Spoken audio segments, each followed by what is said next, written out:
Okay. So the prompt came on that says our meeting is streaming live on YouTube. So have they all been on YouTube so far? Is that? Yes, and then on channel 19 as well. ECTV puts it on. Well, I've reached another milestone in my life. I've finally made it to YouTube. I have to contemplate that before I say anything further. But let's start our meeting. I'll ask Commissioner Shermack, would you begin with the Pledge of Allegiance, please? Absolutely. Everybody, please stand. I pledge allegiance to the flag of the United States of America and to the republic for which it stands, one nation, under God, indivisible, with liberty and justice for all.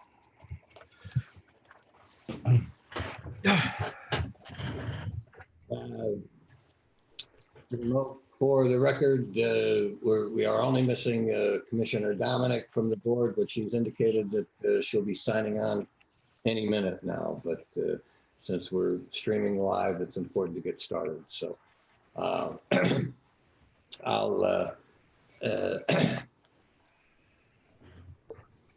take it everybody's had an opportunity to review the attachments that Tracy circulated. And if so, I'll entertain a motion to accept the minutes from our last meeting. So moved. So moved. Do we have a second? Second. Okay. On the question. All in favor? Aye. Aye. Okay. So accepted. Any Tracy, I know we've received some email communications, but nothing on the agenda. Is that Right, nothing on the agenda yet. okay? So we don't have any question from the public on today's agenda. So we'll move to the items that are on the agenda. And I neglected to print out my agenda. So can you tell me, Tracy, what the first item is? 2023. Okay. Controllers. The motion to approve the current payables for the Community Correction Center and the prison. Okay. I did review them. I just didn't print them out. And I'll entertain a motion. I assume everybody else has gotten them. I entertain a motion to approve and adopt the payables. I'll make a motion. Second. Right. We have a second on the question. Second. Yes. All in favor? Aye. Any opposed? The ayes have it. Payables are approved. I see on my screen, it looks like Commissioner Dominic might be with us now. Are you there, Commissioner Dominic? I don't think she's here yet, but her assistant signed her on. I think she just walked in. Okay. So, okay. Okay. What's next? The controller's report. Controller DeVillio, can we have your report, please? Yes, Your Honor. The Controller's Office reviewed the prison inmate and canteen account reconciliations, which were prepared by the Prison Business Office for the month of May 2020, and found no discrepancies between the reconciliations and the bank statements. The balance in the inmate account was $428,951.80 as of May 31st of 2020. The balance in the canteen checking account was $427,434.33 as of May 31st of 2020.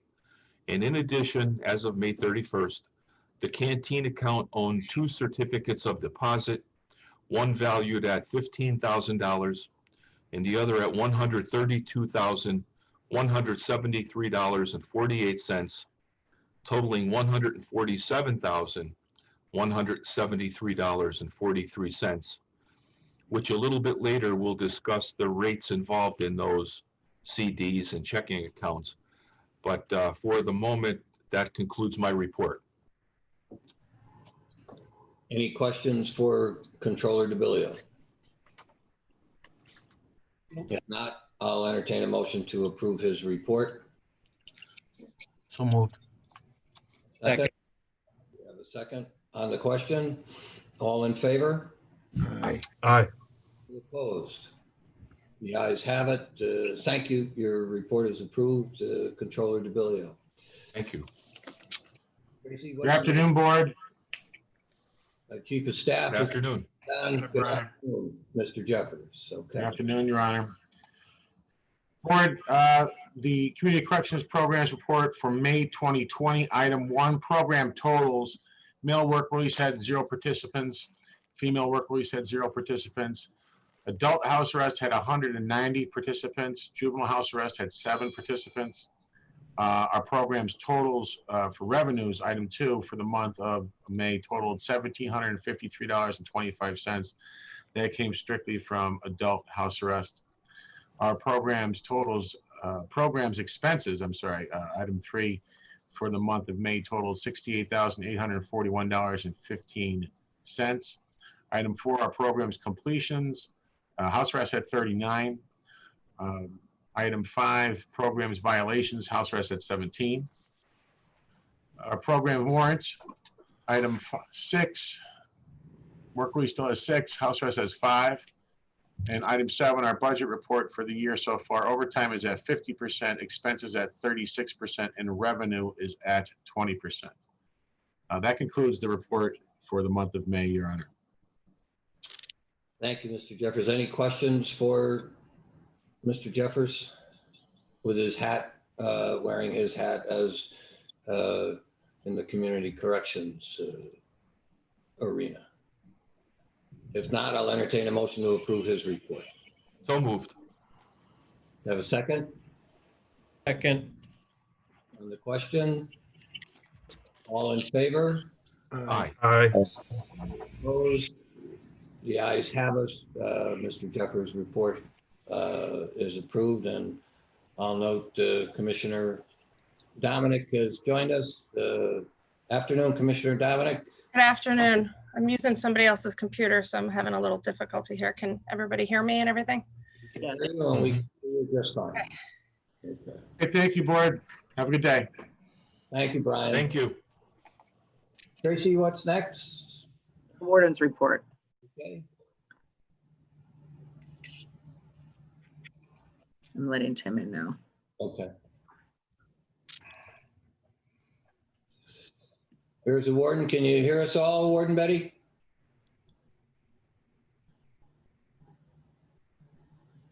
I'm not sure his audio is connected all the He's way. still connecting. Not yet. Oh. I'm signing. I'm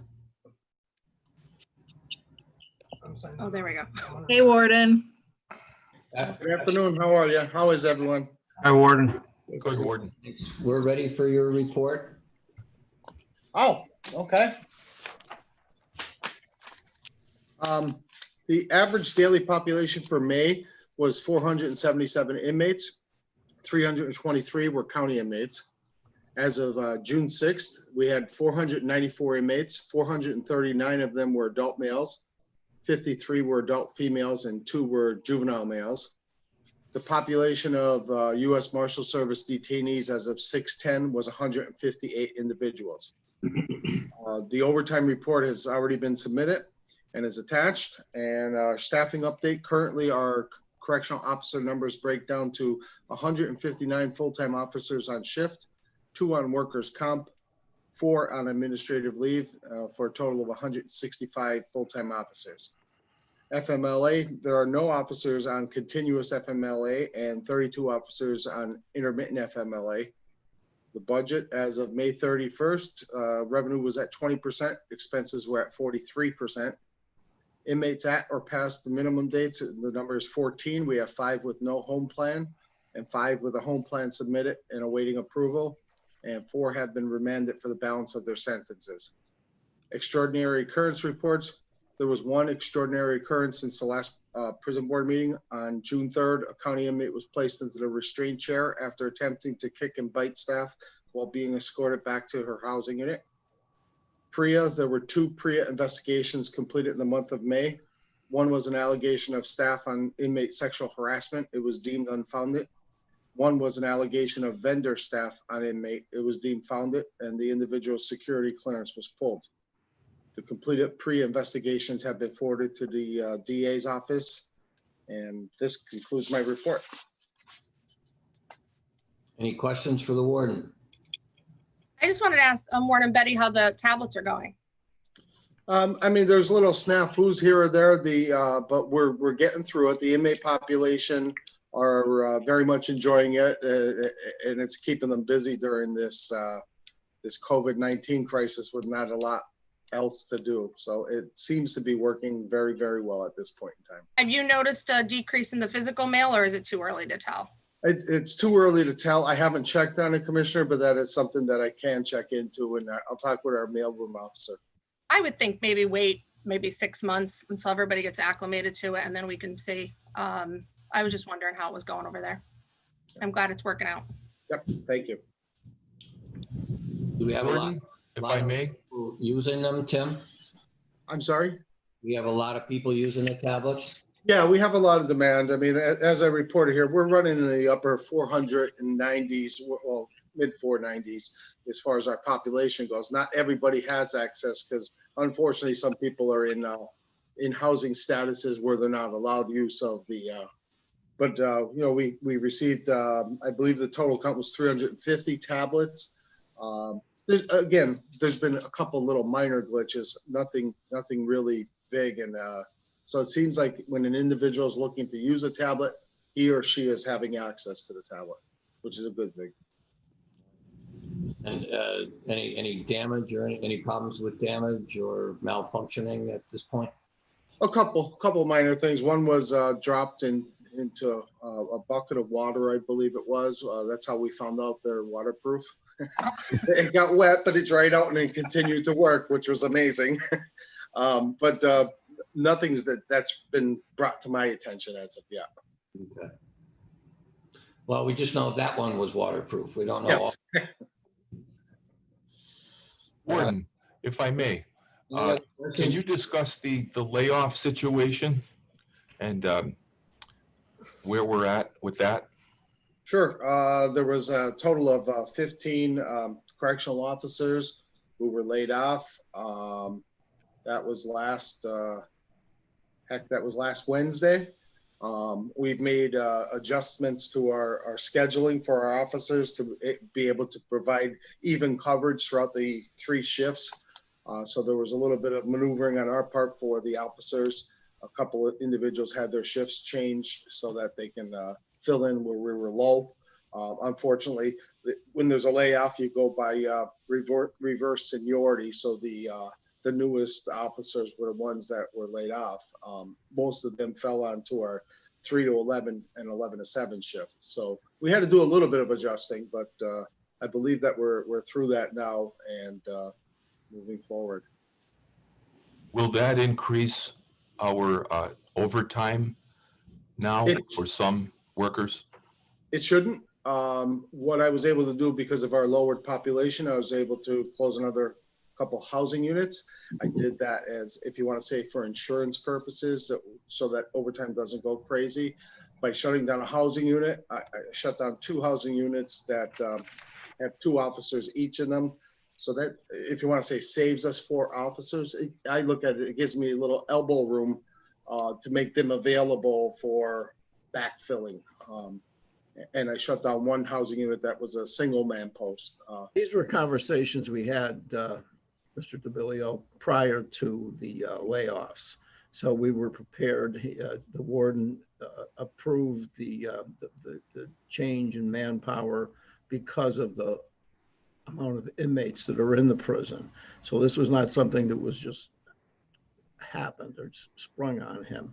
It was. I understand. Yeah. I understand. It just didn't happen at a prison board meeting where this was discussed. So I thought for the public's sake, we can discuss that.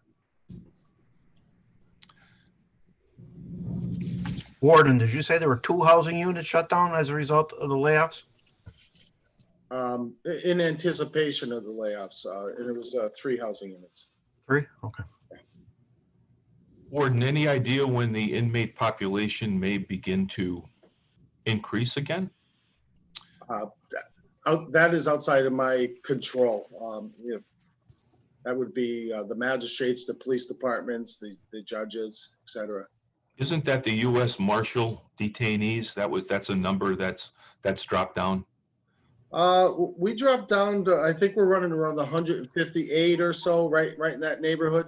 There was a time period there for 6 months to a year when we were running about 200, and able to take them. It didn't drop down for any reason other than I'm suspecting that maybe just like the Lackawanna County court system, maybe the U.S. Marshals have been a little more careful about incarcerations, or I don't think careful is the right word, but I think that they're taking second and third and fourth looks at individuals being incarcerated. Thank you. Gary, that the federal courts have been operating at a much more reduced capacity, just as we have been during the pandemic. So as a result of that, there are fewer prosecutions and there are fewer people incarcerated. So I'm not sure when they're picking back up again. That's up to them. But I anticipate that before too long, they'll start back up again. I would anticipate that our incarceration rate here in Lackawanna County will probably start to increase gradually as well. Thank you, Judge and Warden. Anybody else with anything for the warden? If not, I will entertain a motion to approve his report. So moved. We have a second Second. on the question. All in favor? Aye. Any opposed? The ayes have it. The warden's report is approved. Thank you, Warden. Thank you. Appreciate it. Anytime. Thanks. Tracy, what's next, please? The opportunity for the public to address the board. Okay, and you advised me that we had received, I think, at least 3 emails in advance of the meeting. I have 4 that I'll be reading. So the first one that I have is from Bev DeBarros from Scranton. And she has, to the Prison Board of Lackawanna County, dear friends, during these months of disruption, I am wondering how we could reach out to those inside. In April, we packed up boxes of books and magazines for each block with a plan for them to be shifted from unit to unit on a weekly basis. I included my contact info and named 2 guards to the warden who are familiar with our program and to whom I could explain where in the book office fresh materials could be located. Most recently, 2 outside donors gave money to give a newspaper subscription for the women in Bravo to share. Since thousands of dollars of proceeds from the commissary profits languished unused, I suggest that multiple newspapers, local and national, be supplied for daily delivery to all blocks paid for by these funds. As for the most important chapel gatherings, I don't see a way under these circumstances to share, study, pray, and worship together. At a minimum, can each inmate be offered a Bible, a Quran, or a Torah? All of these holy books have been provided in softcover editions by the Gideon's Malta Society, our local mosques, temples, and Exodus Ministry. Depending on the need, it may be necessary to purchase additional copies.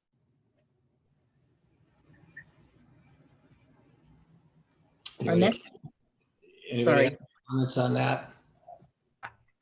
Judge, I do remember Captain Shanley saying that there was some sort of security issue with not Bibles and things of that nature, but with books coming in the prison that he was looking at and trying to ensure that, I guess, drugs and things of that nature get liquefied onto paper.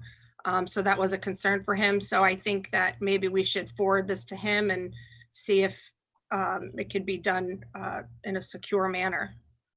I've discussed it with the warden already, and he's looking at it. So. Okay. Okay. What's next, Tracy?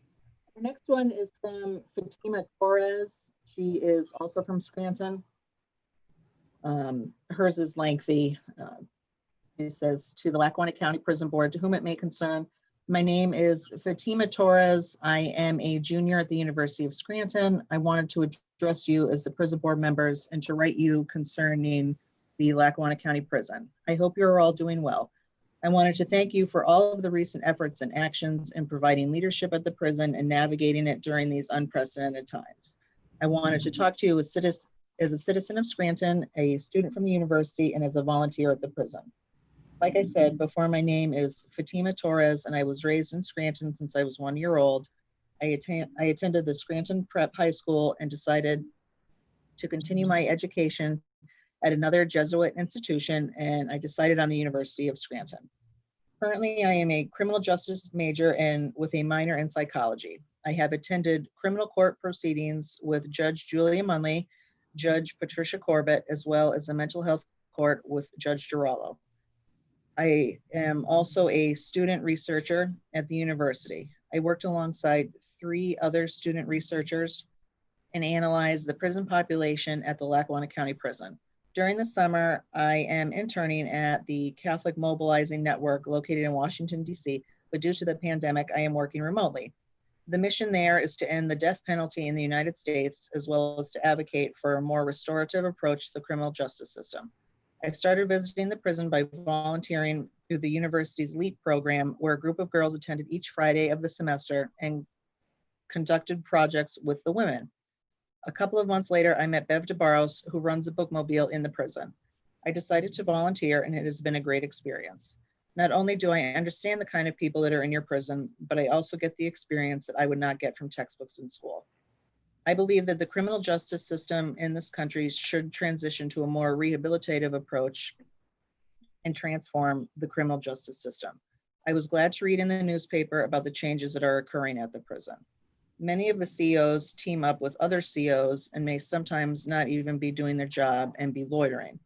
With the changes occurring in the prison, I hope to see a new group of COs because they provide a new perspective and are kinder versus the previous COs. As a volunteer, I have often been more afraid of those old COs rather than the inmates. I understand correctional officers need to be strict and tough, but some COs do not like volunteers going into the prison. For example, when we, the volunteers, try to enter a block, we may be welcomed or we may be denied for no reason to be provided. To conclude, I am very glad to see that the prison board as a whole is making changes in the prison, but we still have a long way to go and more research is needed to be done. I understand that due to the resources and financial issues, this may be delayed, but as a student and as a citizen, I wanted to inform you of my perspective and observations as a volunteer within your prison. Thank you for taking the time to read this letter. If you have any questions or concerns, please feel free to contact me. Okay, what's next? Okay. The next one is a couple questions. It's from Stephanie Bressler of Scranton. This is about the RFP for the comprehensive inmate healthcare services. And she says that in the RFP for the inmate healthcare services, which states on page 2, quote, each response shall be evaluated by a select committee as established by the county commissioners to determine if the respondent meets the qualification criteria of the solicitation and if the technical specifications in the response are acceptable, end quote. So question number 1, will this committee make a recommendation for selecting among proposals? Question number 2, will this select committee include someone with a medical background, preferably with experience in correctional health care? And question number 3, will the prison board commit to ensuring that no member of the select committee has accepted any campaign contribution from any principal, owner, senior executive, or shareholder in the bidding organization?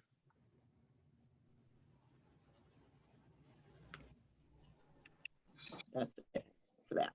Anybody care to respond to that? I think we'll have to take a look at those questions as first we've been made aware of them, and we'll tell Mrs. Bressler we'll get back to her. Okay. Has a committee been constituted yet? Pardon me? Has there been a committee constituted by the commissioners to review these proposals? There has not. Okay. Okay, and the Okay. last one that I have, they say, Dear Judge Gibbons and the members of the Lackawanna County Prison Board, we write today on behalf of the Scranton Area Ministerium. We wish to express our appreciation for your efforts in making the workings of the board transparent and accessible at this difficult time. We also want to acknowledge the persistent labors of the staff and administration at the prison during this time when their already difficult jobs become more dangerous. We are grateful for the steps that have been taken to reduce the prison population in addressing the health risks created by the pandemic. We take note of the staff adjustments announced last week, acknowledging the very real financial pressures the county budget will be facing this year. We look forward to working together with the board to help build a safer and more productive community. And it was signed by Reverend Rebecca Barnes, Vera Walleen, Reverend James Reddington, Phil Yeviks, and Rabbi David Schwartz on behalf of the Scranton Area Ministerium. And that's it. Okay, thanks, Tracy. You're welcome. Gary, you want to talk about Yes, Judge. As you know, the last couple of months, we've discussed the rates we're receiving on our Canteen Fund money. So right now, we have a 3-month CD expiring tomorrow in the amount of $132,173.48, and that's earning 0.10% annually.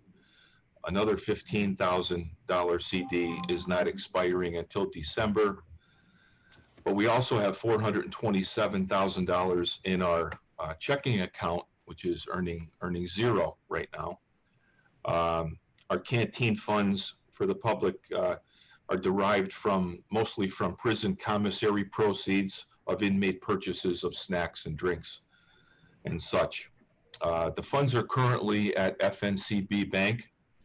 I spoke to Assistant Manager Jen Thomas yesterday at FNCB, and she told me that if we stayed in a 3-month CD, that we would earn the same percentage rate, 0.10%.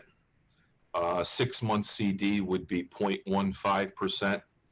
A 12-month CD would be 0.35%. All would be subject to early withdrawal penalties if we pulled money out before the term ended. But there's also a money market account option that would be totally liquid that would earn 0.15% interest rate. Interest rates are way down, obviously. So my office and we talked to the treasurer's office.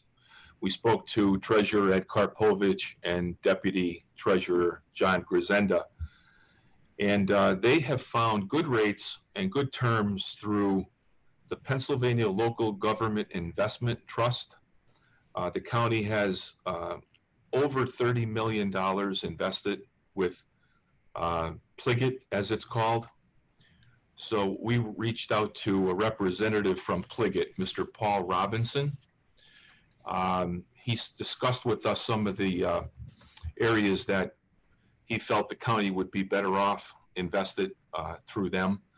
We invited him to today's meeting, and I think he's able to come in and talk to us now to answer any questions that we might have for him if we would think about moving some or all of the money over to the Pennsylvania Local Government Investment Trust.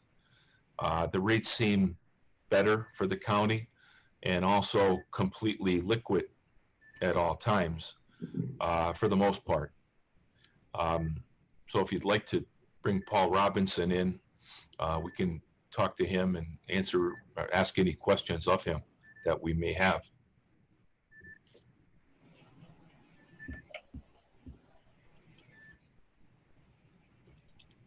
Mr. Robinson, can you hear us? I sure can. Can you hear me? Yes, we can. Yeah. Fantastic. Does anybody, Commissioner, the commissioners and the rest of the members of the board have been introduced to you through our controller, Gary DeBillio, but some may have some questions for you. Is there interest associated with your trust, and if so, how much? What is it?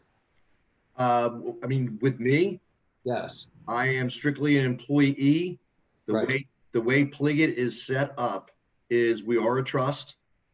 We consist of 11 board members. The way those board members become a trustee is we work with the associations in Pennsylvania, CCAP, Pennsylvania State Association of Townships, etc. When there is an opening on our board of directors, we reach out to that association, simply let them know that there is an opening, and the association then goes out, finds and selects the new trustee for the trust. Well, we talked about some of the rates we're receiving now, and I think you were telling us about how you might be able to offer the county better rates. And, you know, if that money is guaranteed, how liquid that money might be. We have a CD expiring tomorrow with 132,000 in it and 427,000 in a checking account, earning zero right now. Okay. Well, and if I don't want to take up your time, I know how valuable it is. If you want me to, I can do a real quick high-level overview of Pliget so that those that may not be aware, I can let you know what Pliget is, and then give you a quick update on our current yields. That would be great if you don't mind. Perfect. Number one, Pliget is a trust. I'm sure you're all aware of that. We started 40 years ago with actually 2 different municipalities that started the trust, recognizing that their concept was if everyone would pool their funds together, you could do a better job investing than going out on your own. Fast forward to today, in the Pliget Trust, which is only local governments and municipal authorities in Pennsylvania. Pliget has about 3,100 active participants in the trust. As of the end of May, Pliget is managing $6.5 billion of local government funds. I think one of the important areas to recognize is so many people think that we are a bank. We are not a bank. We do not lend money out to people. We take the funds in which you deposit with us, and we invest those funds in investments that are permitted under Pennsylvania code. That is one of the reasons why we pool our money together.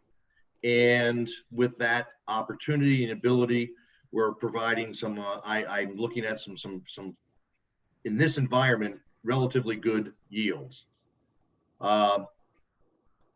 Some of the funds in which we do that people work with us on, operating funds, short-term reserve funds, and I think that's what you all are looking on. So we work with a variety of different governmental entities, looking at a variety of short-term investments. To go down the array of our funds, our first fund is our Pliget Class Fund, and I try to simplify things for everybody. I look at it as your checking account, because it is. We do provide checking through our Pliget Class Fund. It's also what I call our working fund. So if you're transferring funds into Pliget or out of Pliget, the funds would go through a class fund. You were referencing it right now. Your checking account is offering 0.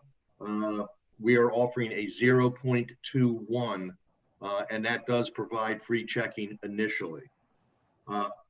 Second fund we have is our Pliget I-Class.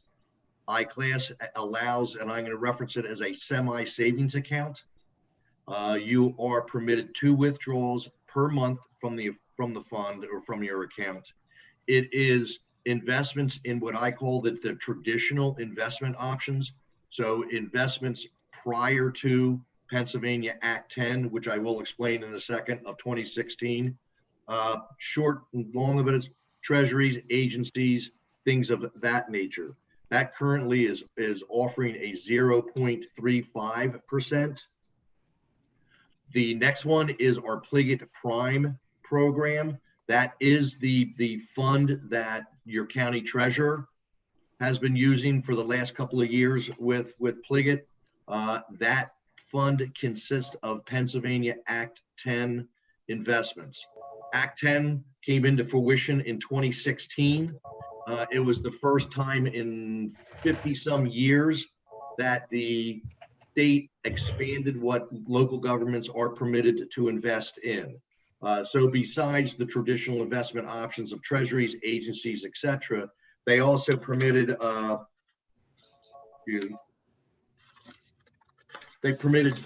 bankers acceptance, commercial paper, negotiable certificates of deposit, and they're the main instruments now that you are now allowed to invest in that you weren't prior to 2016.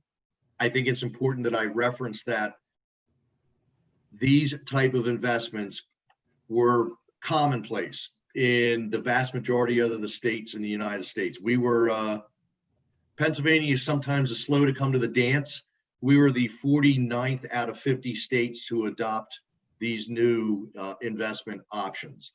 The state did a very good job on putting together Act 10. These are all high credit, extremely high credit, short duration, and provides all the liquidity that you need. So they're the main areas. We also provide, main areas with regards to liquid funds. Then Pliget also has a fixed rate, fixed term program, which is exactly what it says. It's similar to what you all would think of your CD program. You invest for so long and you're guaranteed so much of a rate. Pliget has our own type of program that does that. And we also have a FDIC insured CD program that we work with a range of banks nationally. So the board could come to me and say, I'm looking to invest X dollars for Y date, as you do right now. But historically, what you would do is look at just a handful of banks in your surrounding geographic location. What Pliget does for you is we'll reach out nationally and find banks all throughout the United States. Besides meeting the criteria of the FDIC with regards to investments, we also do a significant amount of homework for any of these banks that we're working with, looking at their audits, looking at their financials, and making sure that they're even more robust than what the feds require. Very good program. Right now, it all depends on where you are in the country. CDs, as you're probably recognizing and looking around regionally, are not that attractive. So right now, out of all the programs in which you could be looking at, I would probably recommend that of the Pliget Prime program, which is offering a 0.48. One other note that I just think is important, that's because I say some people get Pliget confused with a bank. We are, once again, we're not a bank. We're not under the banking regulations. We are under the SEC and FINRA, which in my opinion is even more strict, and we have a significant greater responsibility with compliance. With that, questions? Do you use any particular investment house? We do all our own investments ourselves. We have our own trading desk that ranges from short-term investments to, most governments are limited to 5 years. So we'll go out with our long-term desk of 5 years, but we do all our own trading. To give you a little bit more detail with that, as I referenced, the trust itself is made up of the 11 board members. Since the inception of the trust, the Pliget Board of Trustees has used a firm in which I am an employee of called Public Financial Management. Most people know us as PFM. Four main branches of PFM, the Asset Management Group, which I'm part of.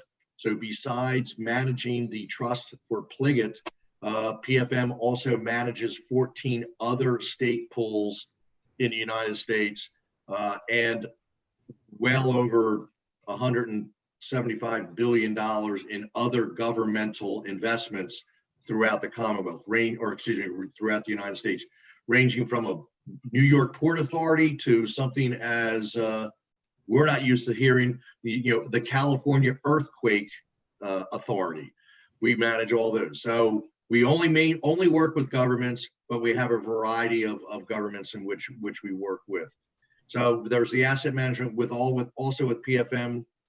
There's a strong pension plan group. We are also recognized as the #1 financial advisory firm in the United States by bond buyers. And we also have a group that we call Management Budget and Consulting, that we come in and work with municipalities and local governments on, beefing up and working with their budgets. Any other questions? Anybody have any questions? I mean, I know you're busy. I could sit here and yap all day. I hate to say it, but I know you're busy. So if you have questions, or I can follow up with Tracy and give her my contact information. And if you do have questions, you can follow up with me. Another great person is go to your county treasurer. I've been working with Ed, John, and Kate for several years now. And I think we've been doing a pretty good job for them. Okay. Well, we appreciate that. And I would ask you to give your contact information to Tracy. I know Gary has it already. All right. But I will send an email to Tracy once we get off. And it's really important, because if you're like me, you're going to get off of your meeting and go, damn, I should have asked Paul that question. Feel free to reach out to me and ask that question. I want to make sure you're comfortable. We've been around, like I said, we only deal with local governments. We know what you're permitted to invest in and what you can't invest in. And we welcome the opportunity to work with another group in Lackawanna County. Well, thanks for your time. I appreciate it very much. Thank you so much. Have a great day now. Thank you, Paul. Thank you. Bye-bye now.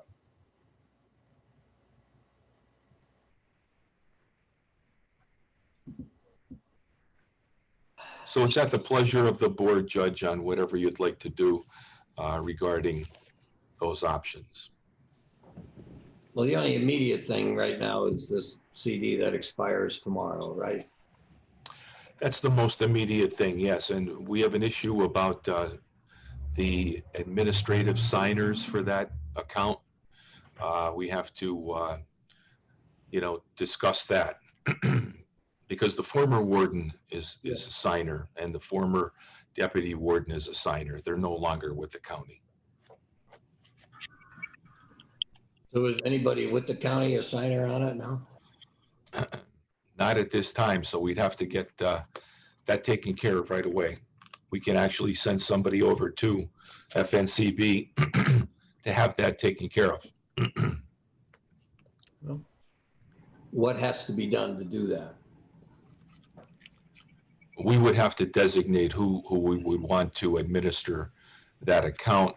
Mr. Karpovich said that because he wouldn't control that money, he's not really interested in bringing that under his umbrella. So perhaps somebody at the prison, in the business office, that type thing, or anyone else, any one of us.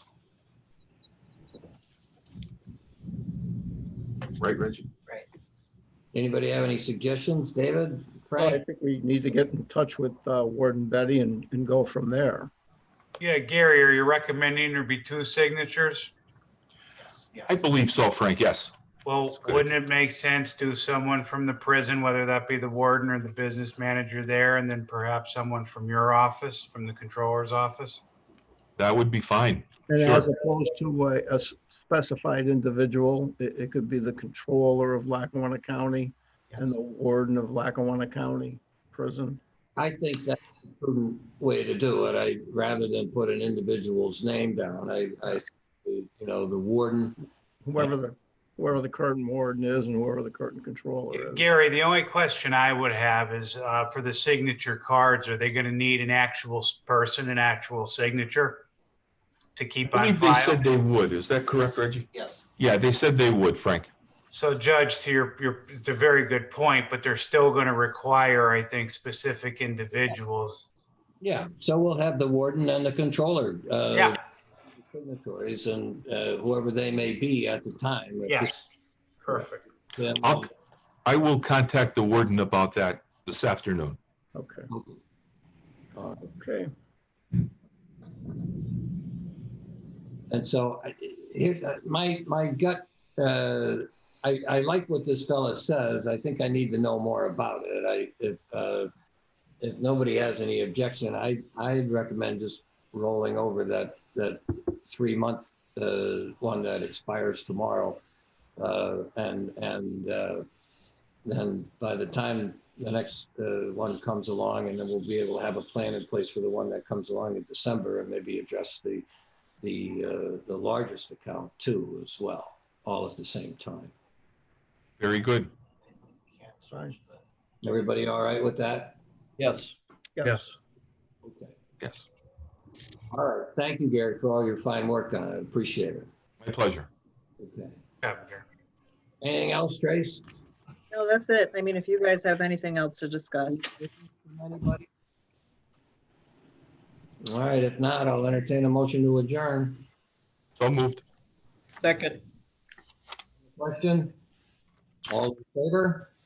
Aye. Aye. Any opposed? The ayes have it. We are adjourned. Thank you all. Thank you. Thank you. Thank you. Have a great day, everyone. Be safe. Thank You too.